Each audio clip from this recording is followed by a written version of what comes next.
Dr. Michelle Brooks. Welcome to Advocata Studio. Thank you. It's lovely to be here. Today we are going to discuss about human security and national security. For an economic think tank, one may think this is quite unusual, but ultimately, when economies prosper, national security acts a pivotal role. And I think as a country, we went through it multiple times. Of course, we had a Yes. 30-year-long war, and then we had in recently we had the Easter attack. So it's Mm. important. We thought it's important to discuss about this issue. At the same time, every time when we try to speak about economic reform, the main argument is it's the national security. There's a threat to national security. So we thought to have an expert like you to discuss about how actually countries think about national security and the human security, since it's a concern, but how to really think about it. So first, tell us a little bit about yourself. You're what we all know is you're a counterterrorism expert from the UK, but I'm quite concerned when I'm providing introductions to a security expert. So tell us a little bit about, for our audience, a little bit about yourself. So what work that you have done in the UK, so then we can get the conversation going, Dr. Bruce. My work has centered around two aspects of security, which has been more national security orientated. So I train the police and military on counter-terrorism, emerging threats, and how to respond. So you've got the kind of horizon scanning and preparing for the next threat, as well as the response and the plan for that, which involves multiple agencies in most countries. And I've also worked in disaster management. So I am based in the UK. My PhD is in the UK, and I am an academic. But I've worked in other countries as well for long-term contracts to support them with their, When you mean when you say development. disaster management, is it mainly the disaster related to the like the terrorist threats, or is it could be sort of a natural disaster that you Yes, I can? mean, you're right. Terrorism does become a disaster quite often. Um, However, no, with natural disasters as well. So the reason is that the military are often required to respond to disasters, and especially when it's a rapid onset disaster, the military have resources and training. They have huge potential and capability to support the people. And we see that in Sri Lanka as well during the tsunami. It was helicopters that were required. We need the helicopter operator. We need them to be able to land in very difficult environments and under difficult climatic conditions. So the military have to be trained how to hold hands with civilian organizations like the International Red Cross, etc. And working with that type of organization is not easy for the military, who are a top down hierarchical organization. And they're not used to working with kind of those types of people. And so, where their place is, they want to know. When they turn up at the disaster, what's their place? What do? They need that direction because that's what they're used to. They're used to directions. Whereas if you have an organization like Save the Children, or the UN, or one of the other major NGOs, they will turn up and they will figure out the problem. They will reach out to the community. They will find a location that seems suitable. They will set up a volunteer reception centre and they will start moving forward through that. So teaching those people to work together is critical because every second counts in a So disaster. it's in from Yeah. what I gathered was it's really important because in any country when there's a disaster, it could be man-made or a natural disaster, the potential of military to work and act on those incidents is quite important. Is it the same in most of the countries that you have worked, or are there any other mechanisms that they have developed to engage? How do you look at, as a defense expert or a security expert, um, on predominantly depending on the military? I'm just trying to understand whether it's the same, because we have also seen it's the Sri Mm, Lankan armed forces, air force, or the navy who comes to the forefront when there's a even natural disaster. Is it the absolutely. same in other parts of the world? The thing about it is that in other parts of the world, the police take on a much bigger role and have much greater training and resources. So they do have their own helicopters, they do have their own equipment. So in actual fact, even in counterterrorism in the UK, for example, it's run entirely by the police. So Right. I train the police, I train the counterterrorism command units for that. In other countries, it's actually the military. So Sri Lanka is an example of that. It has been the military that has been at the front of operations. And in disaster management, countries like, for example, the USA, up until extremely recently, had FEMA, which is a world-renowned organization, the Federal Emergency Management, and they were an organization that were national, and they were fed by the federal government, and so they responded to disasters. You have to remember, America has disasters all the time because it lives in a very active climatic zone. So it's hurricanes and wildfires and all sorts coast to coast. They're having lots of problems, you know. So they have a big system there, and they also have a community system. So people in the community can train not just in first aid but in disaster management, running volunteer reception centres. They can have lots of disaster training, how to evacuate people, etc. Because first on the ground are the general public. They are the real first responders. And so training those people who live in every community, who know where people live, sometimes they're very remote, they're in forests and things. So they will say, oh yes, Mr. and Mrs. Smith, they live up that canyon, and we need to get up there because they're really old and they're going to need help getting out. They have that knowledge, that any incoming military and police force may not know. So the UAE, for example, where I worked for a while training their military, they also put that into operation where they directly copied that example and they started to develop a community-based response organisation. The UK has it as well for ambulance. They have first responders in the community that will get within 2 minutes of a 999 call to the problem area. You know, it could be a baby that's gone blue. There's seconds before it's too late. And so having community responders gets people there quickly, get the patient ready for the ambulance service to arrive, do everything possible in that time. So yeah, there around the world there are Different models. different models and different scaled up versions. And I think Sri Lanka has a lot of opportunity to work on things like community-based responders for disasters. So did I gather it right? So when you say it's the humans, the human security and the national security, you have to think of all these aspects, like having, it could be the military, or it could be the police, or it could be a community based organization, to think on that aspect, like how to Mm, respond faster. mm, It could be a terrorist incident, it could be a mm. natural disaster, but having that ecosystem is a part of this entire security game. Did I understand it right? Yeah, that is a part of the human security aspect. Human security is something that we didn't really consider as part of national security. It's always been something that we're aware of, and you know, the UN has written lots of conventions that people have signed up to about what are basic human needs. Um, and human security encompasses those basic human needs of food, water, shelter, but also encompasses things like access to justice, access equally to the labour market, access to education for everybody. These are all parts of human security, and they relate to national security because whenever we've had a major national security crisis, it has been preceded by a human security problem. And, you know, we do lessons learned whenever there's a big incident. Every country does it.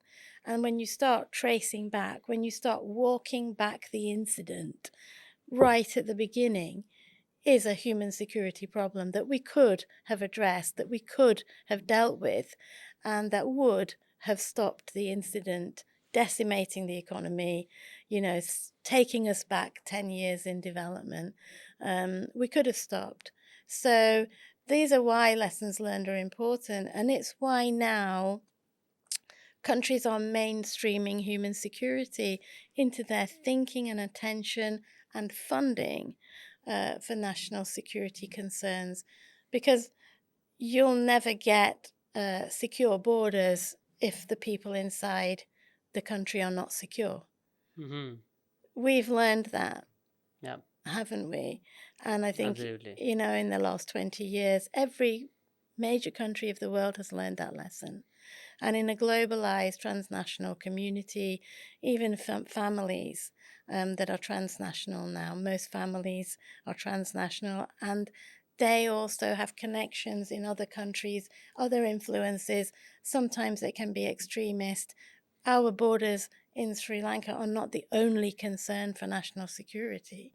I think that's a valid point. The reason actually I was planning to come to that extent in Sri Lanka, especially, even the reason why I want to touch on the natural disasters as well as to come on the national security, because most of our economic activity is also dependent on both factors, because if you Mm, have a drought or excessive rain, generally your economic growth is very low.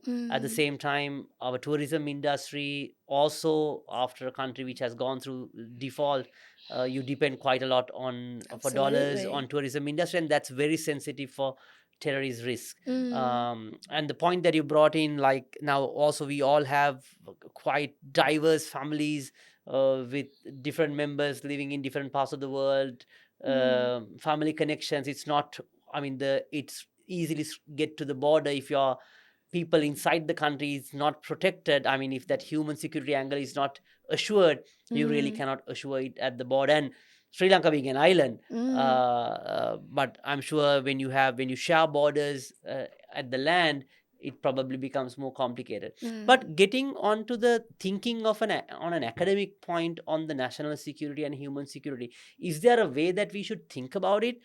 Way in the sense, is there a structure, or are there any key components that we need to think about on human security and national security altogether? Because even in our budget, the main expenditure item after the interest payments for the money that we have borrowed, next is the defense budget. Mm, And I'm sure in the US, and this conversation is there mm. on the defense budget. But is there a way, how should we think? I mean, is there an academic work or like that we can refer to? How should we think about it on these two components? Well, listen, let me give you the example of the military. I'm a military instructor. This is what they do. When the military are deployed into a place, whether it's within their own country or overseas, somebody is responsible to make sure, what are they eating today? Hmm. Right. So that job doesn't fall to a low ranking person, it falls to a high ranking officer. Right. It's a big priority. What will they eat? Even if they're deployed into the corner of Colombo somewhere, somebody has to go and deliver food to them. Okay, that is a big responsibility. So, likewise, you can see that the military are also very practiced at their human security. Where are our soldiers going to live? Right, they have a spouse and a child. Where will they live? Where will that child go to school? We see defense schools everywhere. That's why. Defense hospitals, why? Because they're looking after the human security of their people. Military, organizations exist in a bubble. They have their own law. They have all sorts, but that's what they do. And that's because human security is so crucial to them that if their people can't work because they're hungry or because they're distracted, because they don't have a place for their family to live, their dignity has been destroyed because they can't afford to educate their child, or their wife can't go to prenatal appointments at the hospital because they don't have money, that's their dignity going downhill. Well, that's going to affect the way they fight. That's going to affect the security of the nation. So it's critical. Likewise, in the civilian sphere, we have to think in the same way. The criticality of human security is absolute, right? And in my work, which is counter-terrorism, I can tell you without any shadow of a doubt that lowering and allowing human security to lower opens the door for terrorism. Right. every single time. And it's happened in every single conflict that we see even today.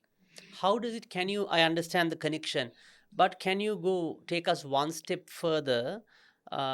Why, when there are gaps in the human security front, like what's the step by step process or the connection, how they basically, how Take the the path to terrorism treats terror. exactly. Of course, we all know when you have like unemployment, then people, look for different options. Mm. But on a more defense point of view, how the analytics work, or like how that actually How it shifting actually happens, happens.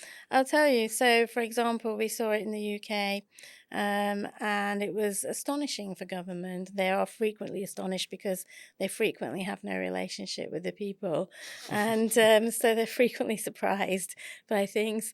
And why would people that have been born in the UK, to immigrant families, but born in the UK, had every different possible thing that they needed provided, education, free healthcare, you name it, turn to terror. And when people feel disenfranchised from the state because they feel that the state is not protecting them, in actual fact, they rely on the state to do certain things for them almost in a parental way. Now, people shouldn't feel bad about that. That's what we pay them the big bucks for in government. It's a really hard job. I wouldn't want to do it. Okay, it's a tough job to do, and that's why they get the power, the nice car, and the good money, right? That's why. So when people feel disenfranchised from the state and they feel like they're not being protected, um, they in today's world are on the internet and they are talking to other people who are feeling the same way. And humans get together in packs, things that bind us. We get together if we like cricket, we like rugby, we like a specific online game. We meet other people.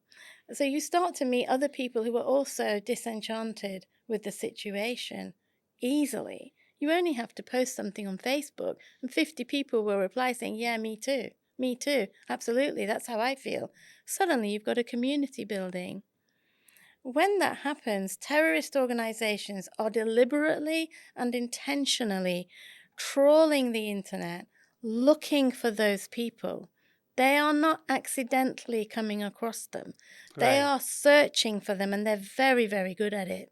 They've built algorithms, they've built keywords. When they start talking, they pretend to be other people, You mean the terrorist obviously. organizations, they have Yes, traced the algorithm, and when yes, people have this conversation, they yes. actively reach out to them. Yes, yes. They actively reach out to them through very, very mundane things like a science magazine.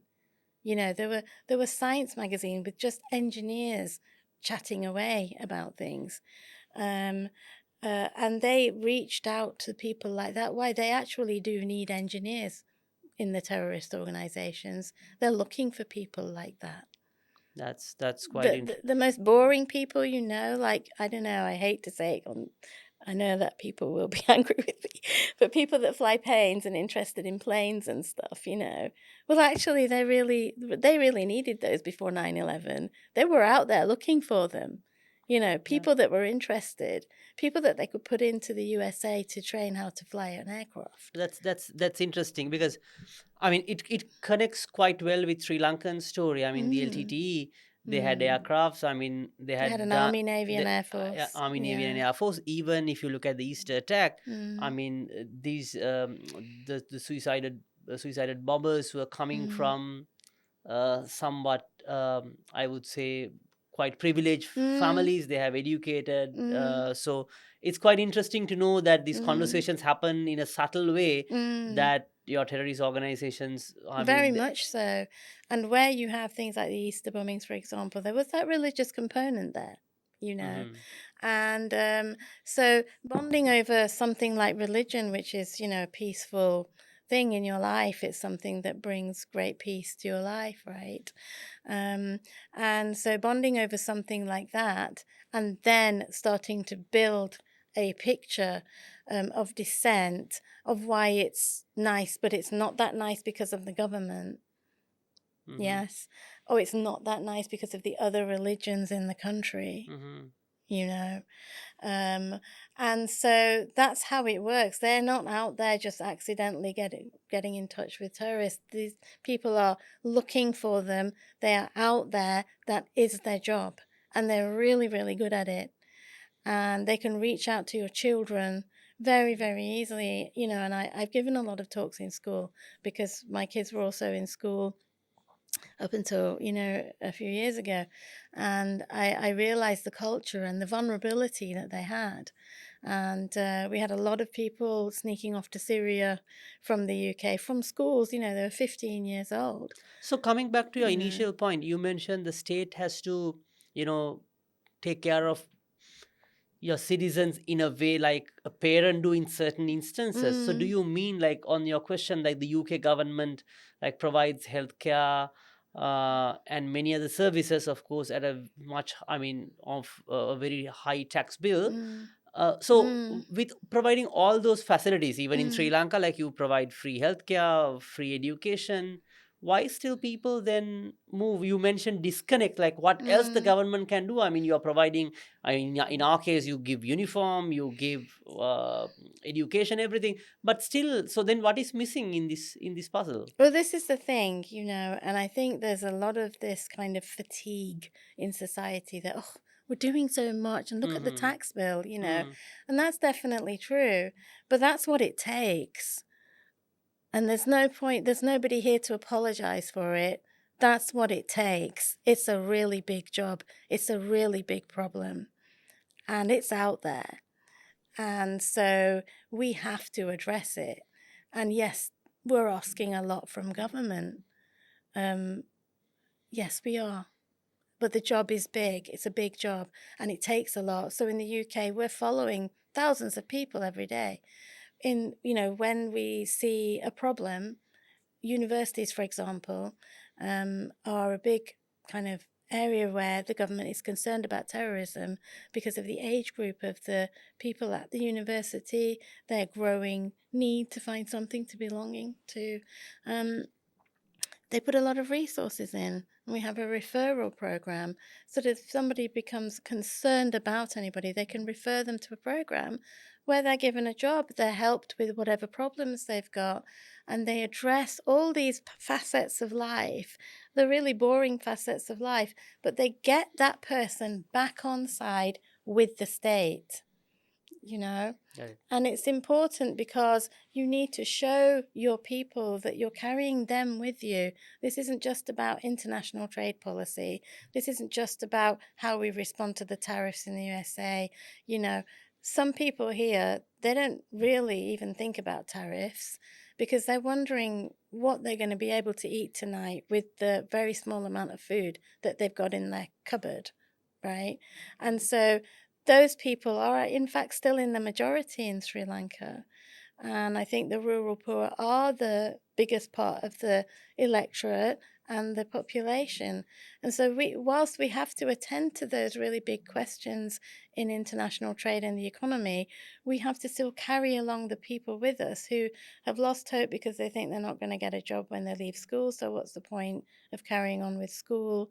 I met people who live in fishing villages, and they just think that there's no point, at school. There's no point learning English. There's no point doing any of that because they're just going to end up working on a boat, you know, and there's no other hope for them. And it's such a shame because we're missing out on teachers, missing out on doctors, missing out on new discoveries that those children might make if they're given the opportunity to be educated. And we're also leaving them wide open to being recruited for terrorism. And if you think that a kid working on a fishing boat is not vulnerable to being recruited for terrorism, is not valuable to a terrorist organization, you're crazy.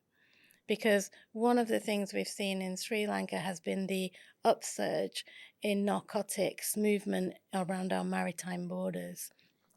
As an island, it's always going to be the case, isn't it? Yeah, I'm coming to that. But before that, I wanted to understand.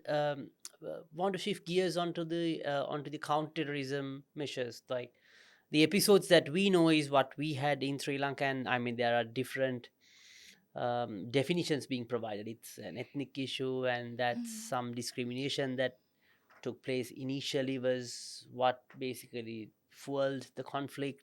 And we saw what happened in the US. And there's a concern that these are coming also from sort of a religious sentiment or ethnic sentiment. What are the recent trends? I mean, on terrorism, is it still based on a religion, or is it like, if you look at what's happening in Syria or Afghanistan, as a counter-terrorism expert, what trends, like the new global trends that you see, anything that is possible to disclose? I don't want to get into that territory, but how people should think about it, like what aspects that we have to be aware of? Since you mentioned, if you think like someone who is working in a boat is not, if you think that they are not like Vulnerable. vulnerable to Mm. terrorism, that's not right. So likewise, I want to Mm. understand what aspects that we need to think about it. Yeah, so that kid needs to be in school, because Mm. school is where we have an opportunity to talk to them. Mm-hmm. You know, that's where we have a chance to get state messaging to that child. Mm-hmm. Yeah, so we can actually start building them up as people that will fight for us, not for someone else. Mm-hmm. And it's one of the key things, that the slogans that I developed over there was fight for us. It was crucial, because terrorist organizations were recruiting our brightest and our young kids. And that was pretty scary, because we're the ones that educated those kids, right? Mm-hmm. We got them there. And so, going back to your question, of what can we do? Is that And the the and the main? and the recent trends that you see Yeah, on I think right now the trends are that we're seeing a great deal of tension building about Israel and Palestine. And I think that that's going to be a major driver. In many ways, it always has been, but there's been an ebb and flow. There's been times when it's been quiet in terms of the terrorist chatter, but there have been times when it's been extremely busy. And when there's a upsurge in violence in that region, in that very small region, when there is an upsurge in violent attacks on either side, then the temperature starts to really rise around the world. And I see that as a major driver if now. I interrupt you for a second, so do you mean when there's a tension or like a conflict in one part of the world, Mm, that increases the threat yes, for high threat for terrorism in other parts of the world as yes, well, because it's yes. easy to recruit people based on that incident? Did I? Yes, yes. Okay. And Sri Lanka is, what we would call a soft target. So we don't have great security. However, we have lots of people coming here from countries that are symbolically part of a conflict. So, for example, if you take the UK, symbolically part of the conflict because they are allies with Israel. Mm-hmm. you know, part of the story of Israel, right? Um, America has policies against Russia, Iran. So, where you have Americans here, we have a really, really big American embassy here. So, these are all the challenges that we have to protect those people now, because they're in Sri Lanka. Our security vulnerabilities go up dramatically because there are problems associated with those countries. They're involved with all sorts of shenanigans and conflicts that they've got involved with, but their people are here and they're passing through, and we have jets flying in to those countries, into their international hubs all the time.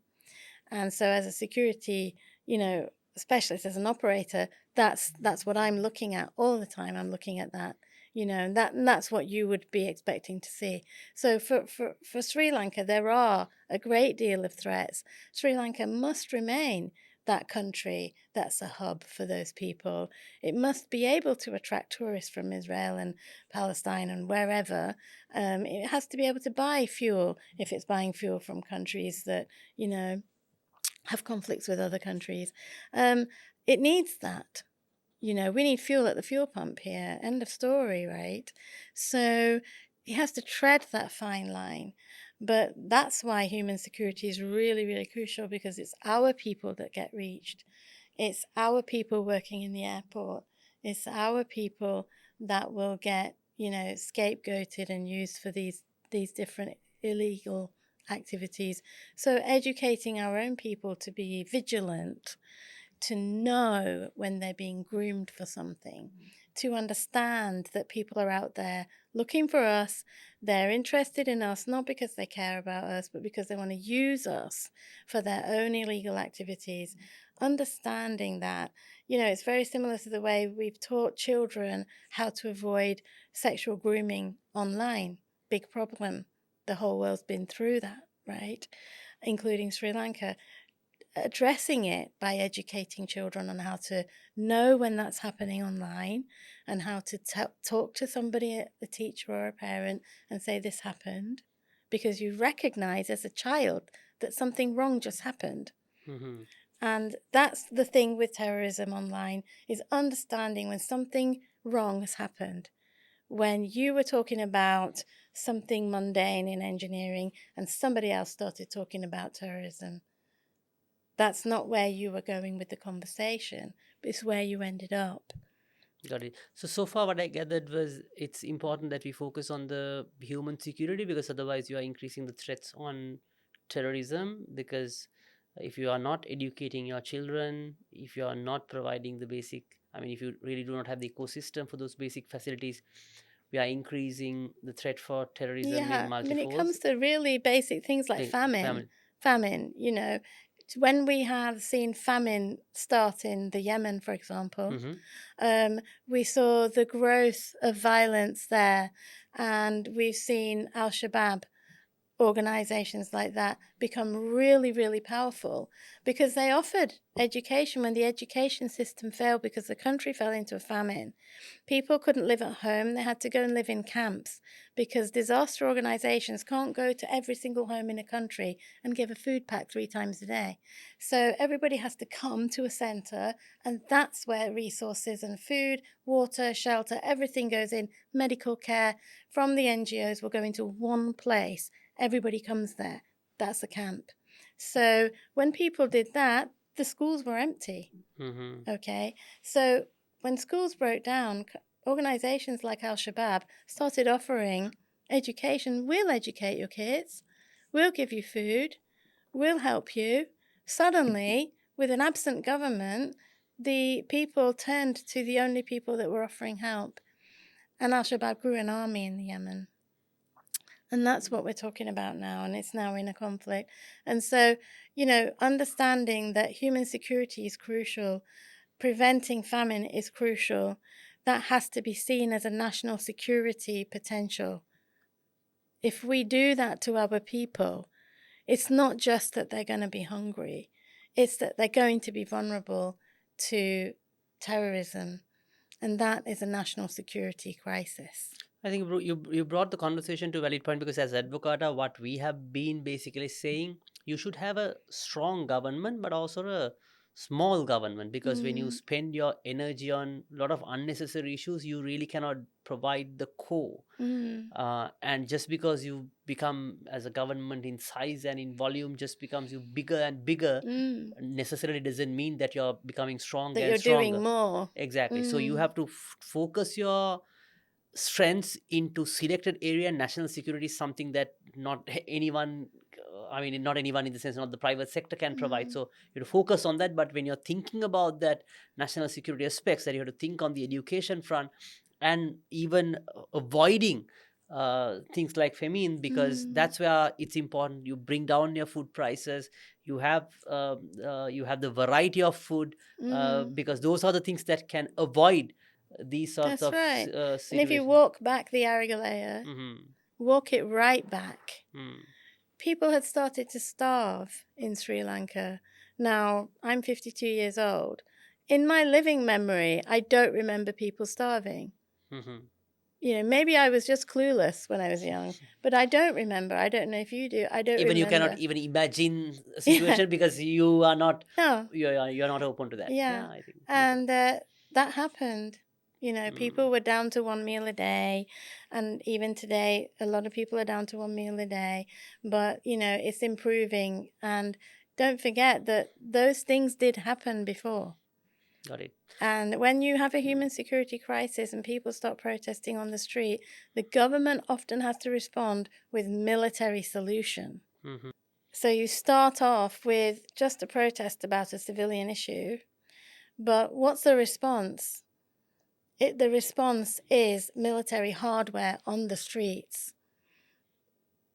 You are bringing in national security apparatus to address what began as a human security problem, and they're always avoidable. Mm-hmm. They are avoidable if you have mainstreamed it into government policy development, if you have mainstreamed human security into the development of policy, where you say, education, okay, are we making sure that children that come to school have eaten? Mm-hmm. Okay, so have we got deprived children? Do we need to give them breakfast? That actually happens in a lot of advanced economies. Mm-hmm.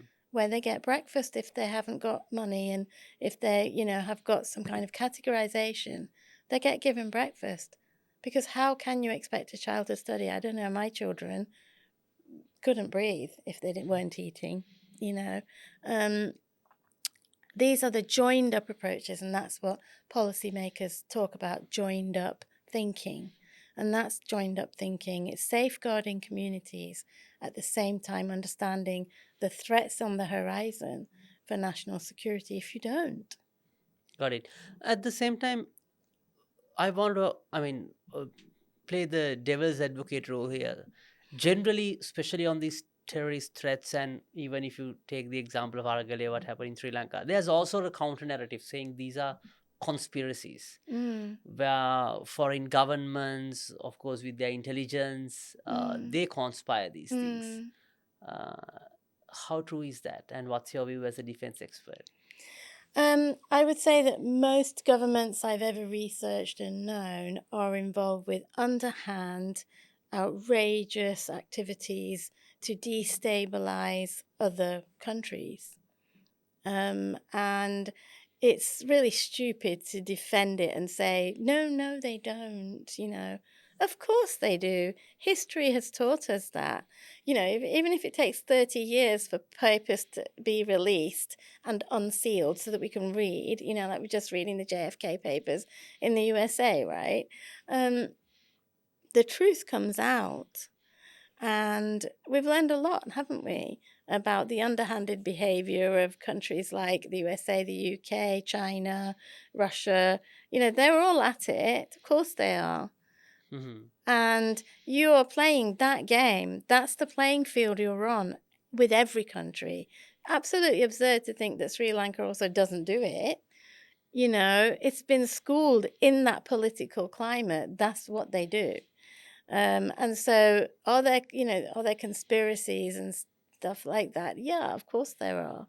So your You point know, is, did I understand it right? When you assure the human security, that brings the risk factors down for that's for right. for the playing of That's such right. factors. Because you become close with your people and they believe in you. When confidence in government goes down, then the people are all over the place. They're all at sea looking for someone to believe in. We're pack creatures in our species. We need to feel that we belong.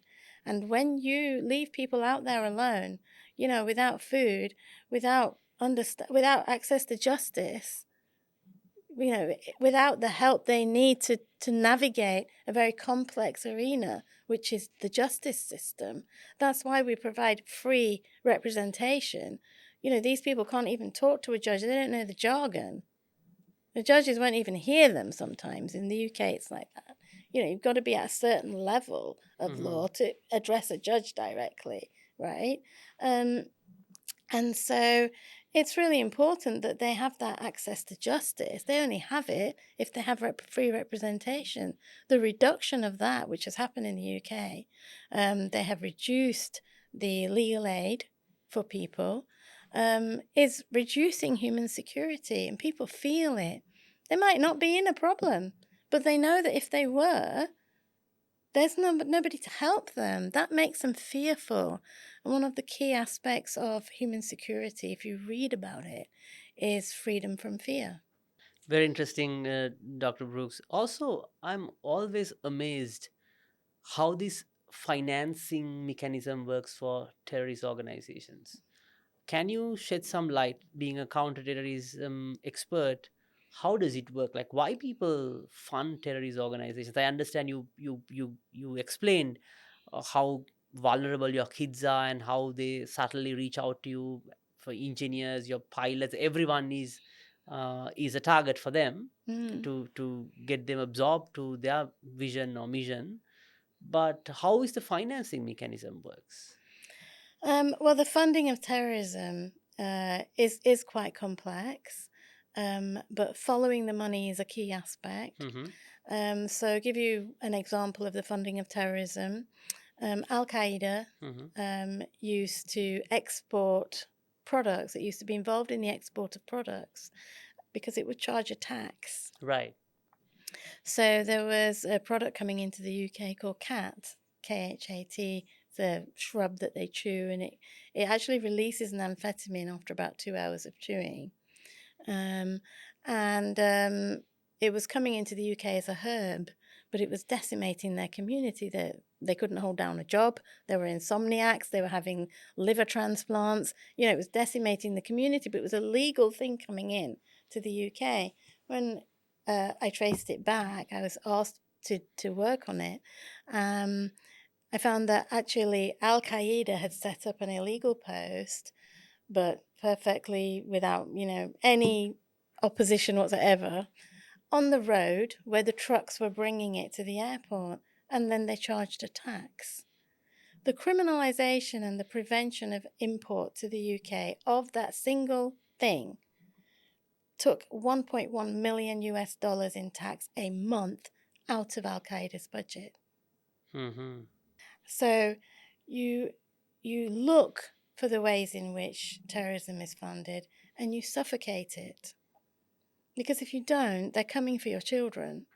It's not an option. It's not a bucket list. It's really, really critical. Likewise, the banking system has had Now, significant changes. can you elaborate a bit more, like case studies that you have traced back or which is I mean, available on an academic world? I, I don't work in the Listen. financing and through banking because most people that know me know that I'm absolutely atrocious at mathematics. So, yeah, unsurprisingly, I've never been asked to work on that. And what's the in Sri Lanka? There are so many narcotics cases that Mm, is going on. yes. I mean, is it an indication that it's also connected with terrorism? And if Yes. so, how? Because you also mentioned about the Yes. coastal belt. Mm. I mean, in which form that we have to worry about it? Um, narcotics and terrorism are very interlinked. Yes, there are, drug. How, like, do they, like countries, like, I know, I mean, the little that I know is they produce opium and then they export, or like then they either they do illegal trade. Is it Mm, the way that they earn, mm. or like is there a difference? Now the example that you brought out was quite shocking. That's a Yeah. legal So, one, yeah. so it's So a cash crop. mm-hmm, Okay, and it can be money is collected for that. They call it a tax. mm-hmm, Yeah, but likewise also when you need cash to buy guns, because you can't go and open a checkbook and pay for your automatic weapons illegally, right? You need cash. So in order to get cash, you need something else, a commodity. Yes. Drugs, illegal drugs are obviously an obvious cash business. Yeah. right, So that's how they come together. The two have really no interest in each other whatsoever, but it's a marriage of convenience. right. And so It's a cash factor that it's basically brings, cash. okay. Yeah, and cash is everything when you're working illegally. So these people, there would be a triangular trade of drugs, guns, and cash. Mm-hmm. And so you would see fighters being brought in, rested on a small island of Jamba, which is just outside the southern coast of Africa. And they would be coming in and exchanged for weapons. And then along the way, they would be carrying drugs. And then they would be given as fighters up in North Africa, where they would actually be fighting us. So, I can't go into it too much. I've been really, really evasive in my answer there. But if you understand that there's a triangular trade, and it also involved foreign fighters, who wanted to fight for what they believed in was a cause, but they were being manipulated. And anyone that knows most of the major religions, whether it's Judaism, Islam, Christianity, it's all about peace and harmony. It's all teaching about, living together and, helping each other, being charitable. It's all about that. When people start making it about violence and death and destruction, it's been completely changed. And so the education around that is really crucial for people, that reaching out from government and saying, by the way, we love these religions being in our country, and it makes us so much more diverse and interesting. But, if they're talking about this is, not right, and it's kind of going to lead to death, suicide bombing, eventually the job is the way you die. It's a one-way street. Whatever benefit you think you're going to get, you're actually going to end up dead. It's not a good idea. It's not a good career move. So for kids who are like being radicalized right now, I'm telling you, this is not a good career move. You are being manipulated and used until you die. Nobody gets out alive. So you have to understand that you're being manipulated and groomed for somebody else's purpose. Also, since you mentioned it's a cache Right. component of cache that connects the dots. Also, So, there's another aspect. okay. Sorry to interrupt you. Please go ahead. There is another aspect, which is the methodology. What do you mean by methodology? So we saw how narcotics companies, if you like, or organizations, criminal organizations, organized crime, would transport narcotics on the body. For example, they would use body cavity things to carry them through airports and that kind of thing. We started to see the same thing with terrorism, where explosives were being carried in the same way. Now, in Sri Lanka, we got used to the type of suicide belts and that kind of stuff that was used here. But now we're talking about surgically implanted devices similar to narcotics.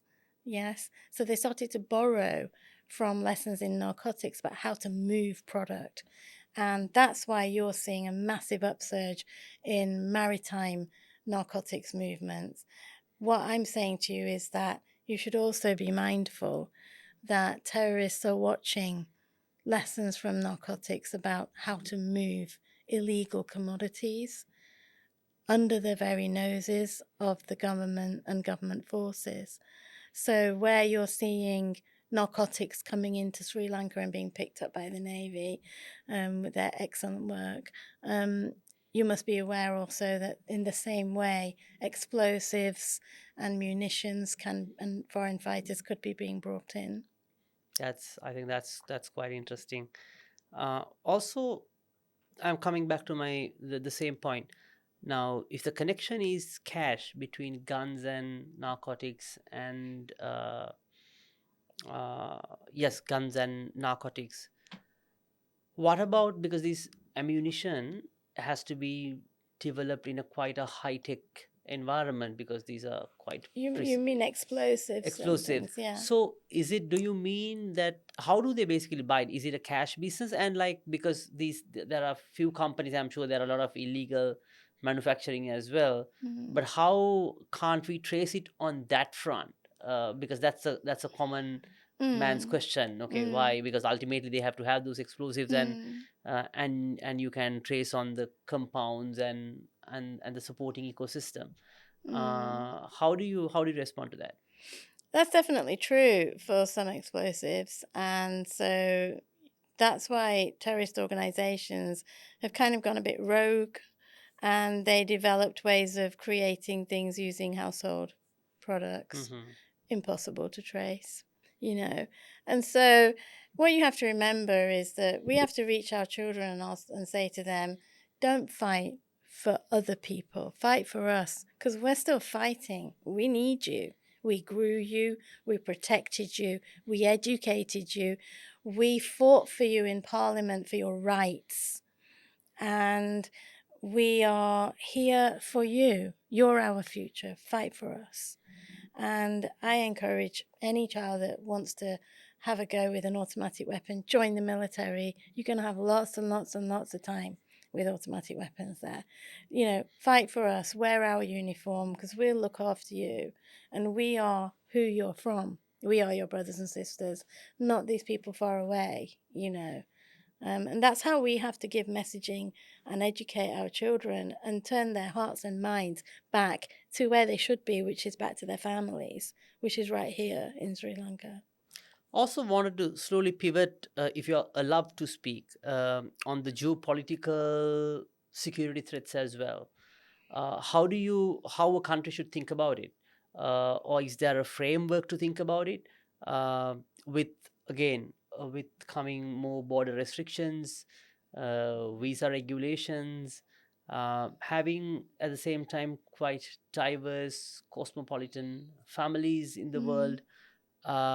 Also, since you mentioned that when you see a conflict in one part of the world, it basically triggers a lot of conflicts or terrorist organizations in many other parts of the world, with mm, a lot of geopolitical activity that is taking mm. place with There more is and a more. mechanism, Hmm. because rather horrifically, we saw during the time of ISIS, when they were very operative and strong, we saw that whenever there was a public incident, like they would behead somebody, you know, a horrific, heinous crime, um, that donor money would start flying into them.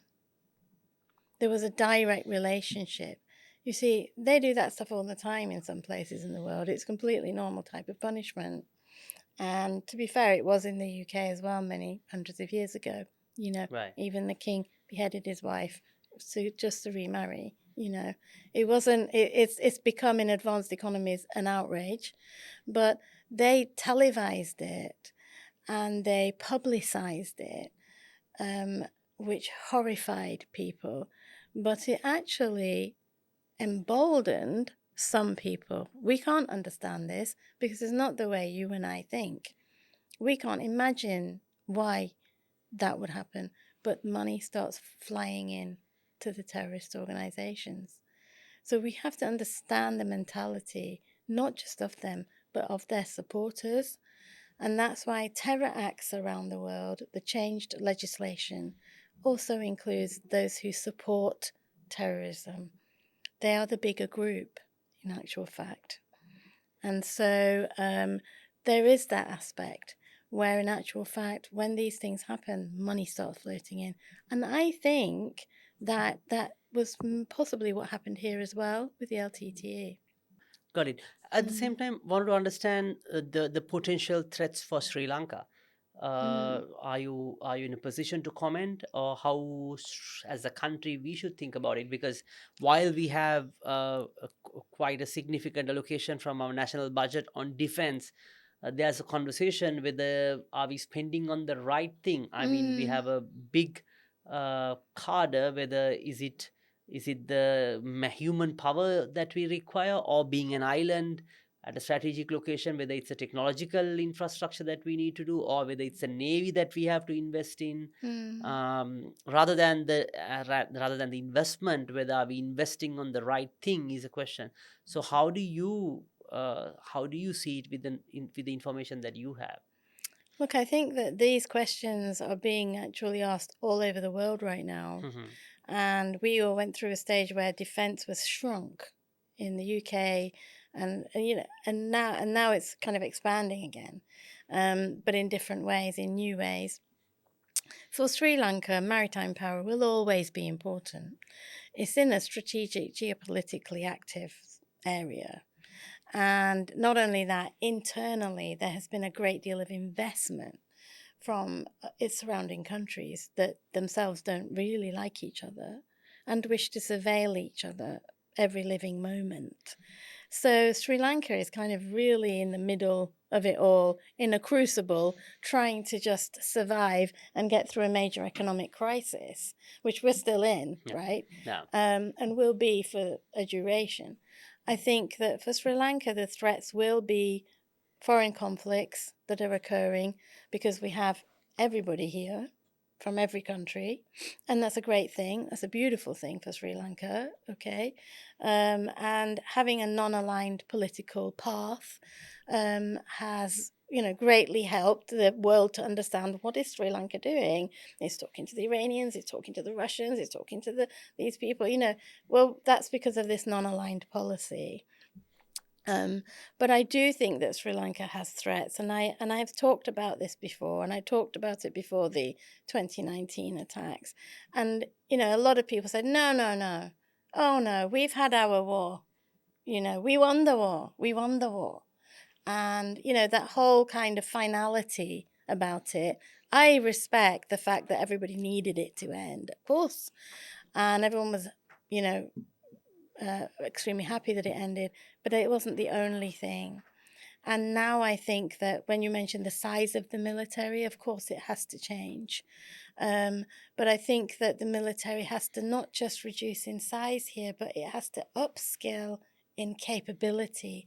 There is a capability requirement for it to become more technologically advanced. And I know people are talking about that a lot now here. And it's really important that it gets a skilled workforce within the military in surveillance, AI, all of these emerging threats that we faced, cybersecurity.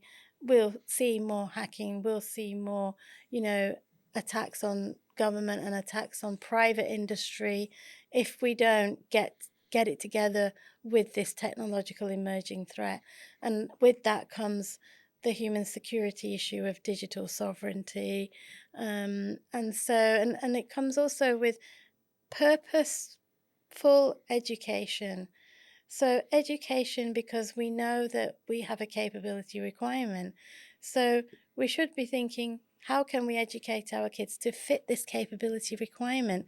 Other countries, like if you take the Gulf countries, buy in skill. They pay a lot of money because they have a lot of money to buy in the skill. That's why so many Sri Lankans are working over there. Okay? Because they're skilled Yeah. people, they go and work there. We can't afford to buy people in. We need to train our own people. Now, if they can work in Saudi or in the UAE, they can work here, actually. So that's what we need to do. We need to have a policy framework designed to keep our people here by offering them good incentives, educating them, and giving them a lifestyle that is comfortable and dignified. And also government messaging, which I don't see much of, about belonging to us, about supporting Sri Lanka. We're actually engaged more in asking the diaspora to support Sri Lanka than we are about asking Sri Lankans to support Sri Lanka. That's a mistake. Our people here right now are ready and willing to join that fight. Well, we need to give them an incentive and a mechanism to do it, like technical training colleges, rural vocational training colleges, and access to those free of charge so that people don't have to think, how can I possibly afford this? Uh, Dr. Brooks also wanted to understand, you mentioned this word digital sovereignty. And even I remember during, I think, President Obama's time, the war on Iran was mainly, I think it's at that point, it was a more a cyber attack that took place. Mm. So how actually earlier we were looking like, explosives and things like that in wars, but now it has moved to a digital spectrum. So how experts like you evaluate the digital sovereignty risk, or digital or online security risk, rather than online, I think it's a digital infrastructure is, Mm. if I remember right. So what advice do you have for countries like Sri Lanka? I mean, what are the aspects that you need to think? Because for a common person, they're asking like, what do you mean, like not to click like an unknown link, or what do you mean by a digital infrastructure Well, security? it's something that we're all learning all the time. I'm also getting those messages and, banking scams and all of Yeah. this. We're all getting that. But that's why government has to pay attention to these emerging threats. And it has the responsibility to advise the people on what they should be doing. We're getting advised more from random organizations on the internet than we are from our governments. I know in the Hmm. UK we are, and so we need that, and we need to understand what's happening, and the government needs to talk to people and say, we're actually pausing this because we're having a stop and think moment about whether this policy will cause us more danger than it's worth. And we're actually just going to think about this, and we invite people to join a consultation. And we would like to know your views about the benefits and the threats associated with this type of technology. But one thing's for sure, we can't afford to be left behind. And when it comes to technology, because we're so involved with foreign garment companies, pharmaceutical companies, these people where their head offices are far away, our communications, ordering, design, manufacturing, everything is digitally done now, right? So Sri Lanka has to be on the same page with some level of protection that means its citizens' rights to privacy and its defense capabilities are not reduced, are all considered, because defense communications are critical. We've seen recently lots and lots and lots of turbulence, if you excuse the pun, with air traffic control systems. Heathrow was closed for 20 minutes, which was like a worldwide chaos Hmm. then, Yeah. because that's a plane landing every minute. They were closed for 20 minutes, and this was a big deal. But why? you know. And so we have to understand that it's not just Sri Lanka that's struggling with this. Every country is. And we need to get a hold of that. And the only way is to train it through our young people who have the brain and the youth to take it on. And to give us that strength that we need in the country. We need our people that we can trust with their security clearance. We need them to be able to handle this. And certainly in the military, we tend to train the higher ranks really, really well. They get sent abroad to academies of excellence around the world, but there's no trickle-down economy of that knowledge when they come home. And that's another aspect to the military that needs to change, where you develop that resource of that highly trained officer to come back and then train people below them who are operators, who are working at a tactical level. You have a strategic level, and then you have a tactical level, and then an operational level. And so that trickling down of knowledge is crucial. Otherwise, why are we spending the money for 2 years or a year away in a foreign country? It's expensive for us. There has to be a cost-benefit analysis on that, right? Absolutely. Also, since we spoke about digital sovereignty, there's a conversation about we as Sri Lankans embarking on a project of a national digital ID card, and there's some conversation about who runs the infrastructure, the digital infrastructure, whether we should, I mean, where the data being stored and things like that. Mm.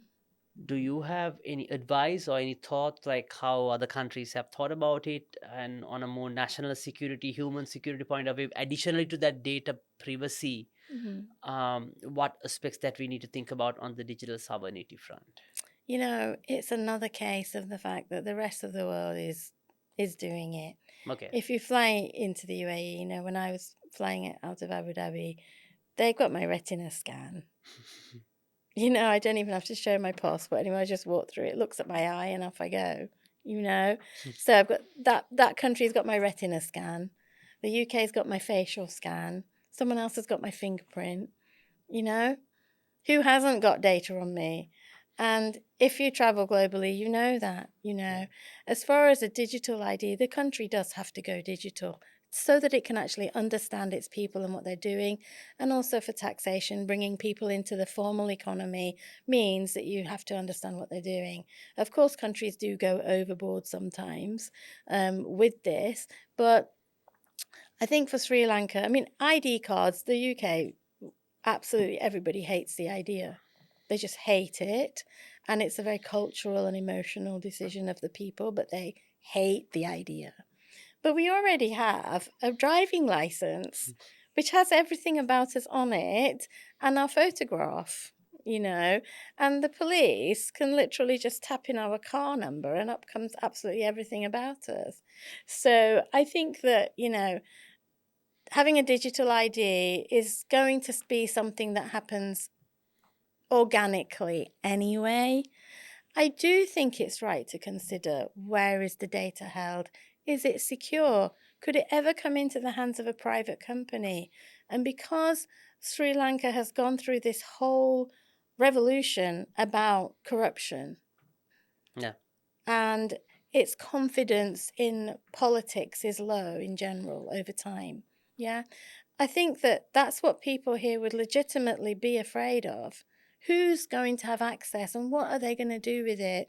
And how are they going to use my data, to turn it into money for them? That's the kind of question that people have in their mind when they think about these things here. And they're quite right to. But I also think that it's going to happen. And it's happened in other countries like the UK without us even agreeing to an ID card, because they're already using digital IDs everywhere we go. And every camera in London has got facial recognition. So, unless you're going around with a balaclava on, which actually, there's been a lot of incidents where the police have said, can you take it off because the facial recognition isn't working? Oh. Really, that's happened. It happened a few months ago. And so, you're going through the airport, it's on and running. Yeah. It's all about security. And there is the argument, if you're not doing anything wrong, what's the problem? But there is a problem. There's a problem about privacy. And that's a human right. And it's about your rights as a family to have your privacy. So I think that, again, a public consultation would give the government rich data on how the public really feels about it. And I think that the questions and legitimate concerns are there, but I do think that eventually everybody will automatically anyway be digital. Yeah. Dr. Brooks, I think we covered quite a lot of terrain. I'm sure there are a lot to discuss because this is such a vast subject. Do you have any final thoughts which I missed, probably appropriate in the conversation lineup that we had, or anything else that you would like to add on a more human security, national security point of view? And also zooming into Sri Lanka, because as I mentioned, why this topic is close to Advocata being a public policy think tank mainly working on economics, is because if you do not think on that aspect, we are risking everything that we have pretty much for the other countries. So there's a security aspect that we have to consider, but it should not be quite blindsided as well. You have to look at, you have to spend money where where we really have to spend money, and looking at the broader aspect of the prosperity of people, and also looking at how we can balance things off, and also, as you mentioned, about the connections between terrorists and narcotics, and guns, and we'll look at the overall aspect of starting from a natural disaster to a terrorist attack, and how you train your forces, military, having that ecosystem. You think on a more broader point of view. Anything that we missed out that you would like I to don't add? think so, but I just think that it's really important for government and the population to mainstream. That means add it into every part of their thinking, that human security is crucial. So when you're protecting human security, when you're supporting that boy down the road who just needs a bit of help to get to school, you're supporting the defense of your country, when you help other people, it's not just a mundane, godly act that you're doing, you're actually supporting the defense of the nation. And it's important to think like that. It is really true. And walking back all our major crises at the beginning was a human security problem. So talk to your neighbours, be kind to people, and understand that what you're doing is improving the human security of the people around you who you depend on to defend that space. Dr. Michelle Brooks, thank you very much for joining Advocata Studio and providing this comprehensive, eye-opening conversation with us. I'm Thank sure a you. lot of policymakers are going to get benefited out of it, so as our audience. And wishing you all the very best Thank you. with all your work in many parts of the world. And we are looking forward to seeing you back whenever you are back and when we have more interesting conversations to take forward. Thank you very much for joining Advocata Thank you. Studios. Thank you.